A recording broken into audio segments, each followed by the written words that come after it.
Hi guys, this is a video lesson for some of the songs we're doing as part of our artist focus sessions. So this one's going to be for the first song we've been looking at, which is Green Day's Burnout.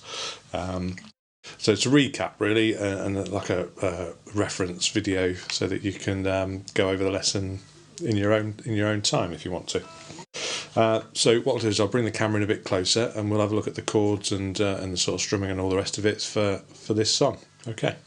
So we are going to need to learn what chords we need to play for this song. And they're nice and simple. They're all power chords, or 5 chords for the technical name. And they are movable shapes, so they're nice and easy. So to start with, we're going to need a G power chord. So that starts on the low E string on fret 3. With your first finger, then fret 5 on the A string with your third finger. So your middle finger's not doing anything, that's just kind of hanging out there. And then your little pinky finger, if you can stretch it, all the way up there on the D string of fret 5.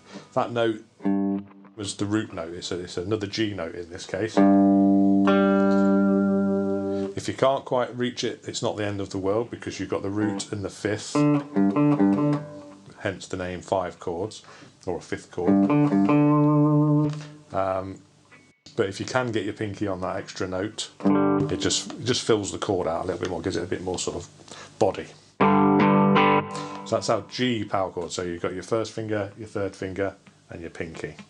So if you move that shape down a string, so now on the A on fret 3, the D on fret 5, and the G on fret 5.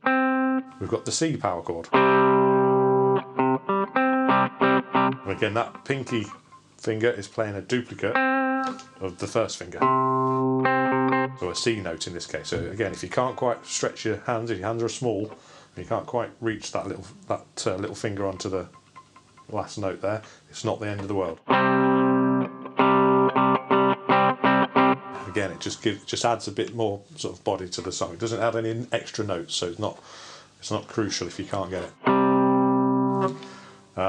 The next chord we're going to look at is the F power chord. So again, it's the same sort of shape. So if we imagined our G power chord and slid that all the way down to the 1st fret. So we've got our first finger on fret 1 of the E string, our third finger on the fret 3 of the A string, and our pinky on fret 3 of the D string. So, assuming you can stretch, get your pinky on there, because that's our F note again. It's our F power chord. And then if we imagine that taking our C power chord and sliding it up 2 frets to fret 5, so we've got first finger fret 5 on the A string, third finger fret 7 on the D, pinky fret 7 on the G, and we've got our D power chord. And that's the 4 chords we're going to need for this song. So let me just play through the verse part quickly. I'll just play through it once to show you how it goes, and then we'll break down the chord sequence.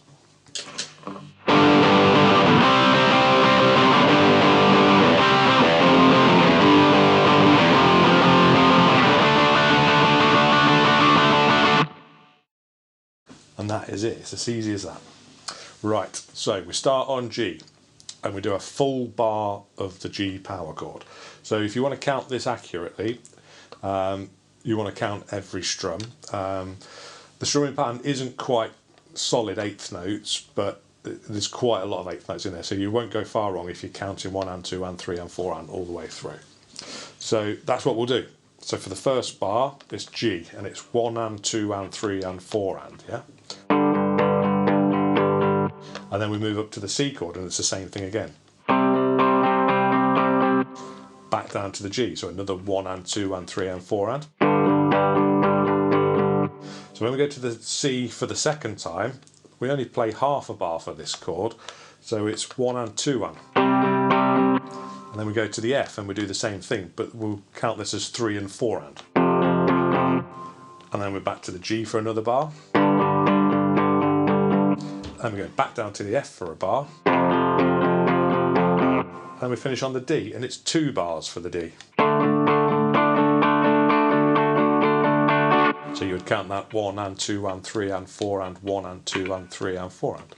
Okay, and that's it. That's the verse part all the way through. So let me play that slowly, and I'll call out each chord as I change. So starting on G. C. G. C for half a bar. F for half a bar.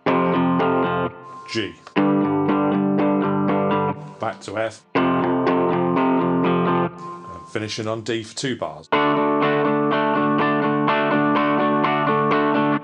Okay, so all the way through slowly. I'll go through 2 times. The verse plays round this sequence twice.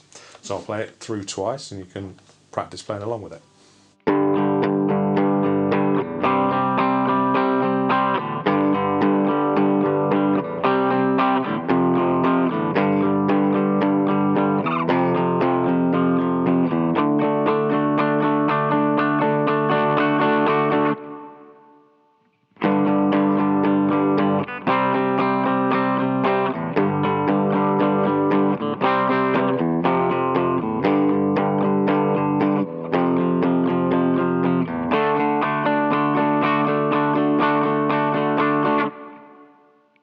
So that's the verse part. Let's move on to the chorus.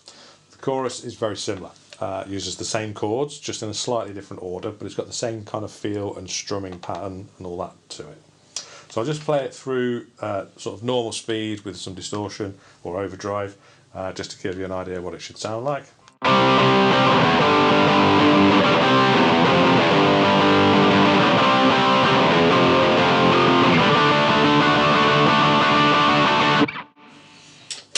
So this time we start on the C power chord for a full bar, down to the G, then C for half a bar, F, G, then C, it's a full bar this time, back down to F,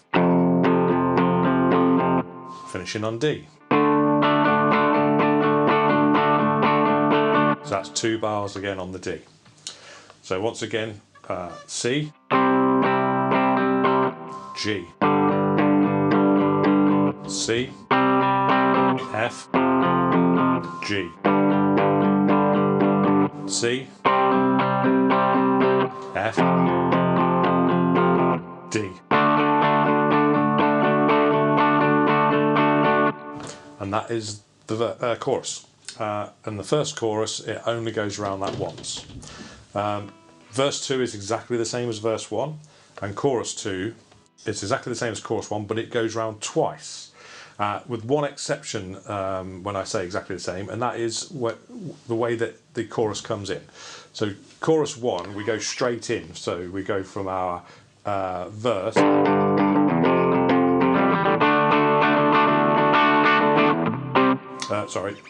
it would go straight into the C chord.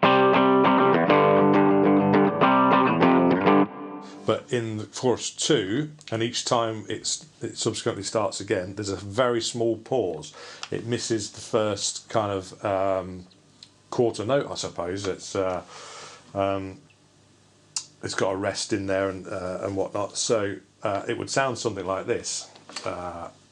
So if I go from the G to F to D of the verse,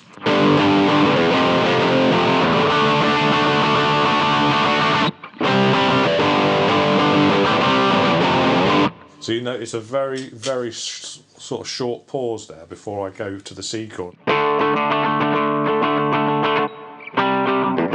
Just kind of mute all the strings, just kind of rest everything on there. I put my sort of edge of my strumming hand across the strings just to mute everything for that split second.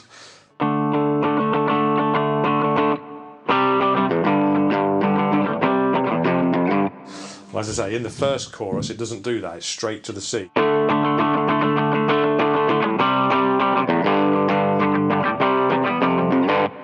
And so on. So that's your verses and choruses dealt with. So listening and playing onto the record, you'll be able to hear that little pause. A little note to make is that this song is played in E-flat tuning, so you won't be able to play along in standard tuning. You'll need to tune your guitar to E flat. I've got this is in standard tuning at the moment, so you can play along to this video and learn the parts in standard tuning without having to tune up and tune down all the time. Especially for those guys that have got the sort of tremolo type bridges. If you've got a fixed bridge like this one, it's not a problem tuning down, or it's a lot easier, should I say. But yeah, coming to the point where you want to play along with the original recording, you will need to tune down to E flat. So it'll be E flat, A flat, D flat, G flat, B flat, E flat. Most tuners will show that as E flat, G sharp, C sharp, F sharp. You may get it may be A sharp, or it might show B flat, and it'll show E flat on the tuner. If it doesn't show the sharp sign, which is like a hashtag sign, it might just have a dot next to the letter, which just depends on the type of tuner you're using. So there's just a couple of ways of looking at it. There's a bridge part, and there's a little breakdown, which is then repeated coming out of the last chorus and creating the outro essentially. So the bridge part coming out of chorus 2, our D chord, instead of doing 2 bars, we actually do a lot more. But there's a small kind of build up that we do using our little finger, which is going to create quite a bit of a stretch going on. So we do actually 4 bars of just the D power chord.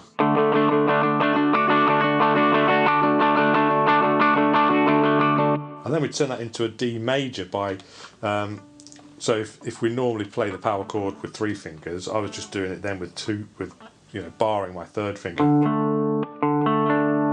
If we also bar onto the B string as well, that turns that into a D major. And we do that for a bar. And then we put our little finger on the B string of the 8th fret, and we do that for a bar. And then the big stretch is now coming up, where we have to try and get our little finger on fret 10 and do that for 2 bars.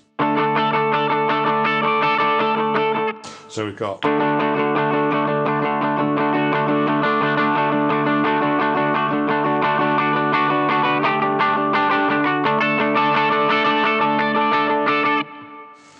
it's quite a stretch, and if your hands are small, you will struggle with that. But just do the best you can. At the end, when all said and done, we're staying on this D power chord essentially. We're just adding some extra notes in there to create this bridge part. So with some overdrive, it would sound like this.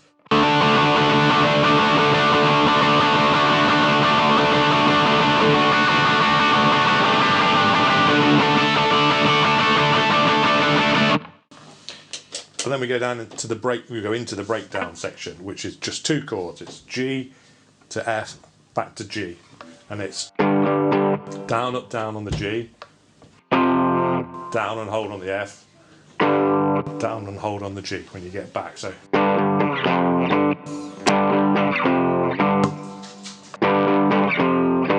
there's some distortion, that sounds like, and there's a drum fill in between each chord section.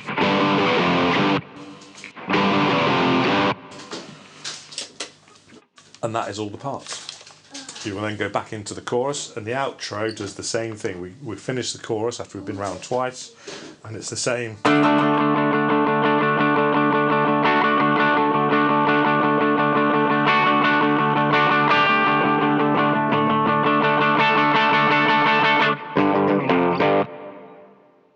Okay, so there we go. That's the end of this lesson. I hope you enjoyed it.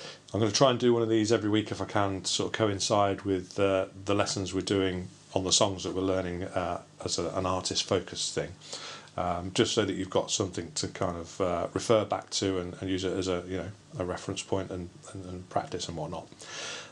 So yeah, until next time, take care. I'll see you all soon. Bye bye.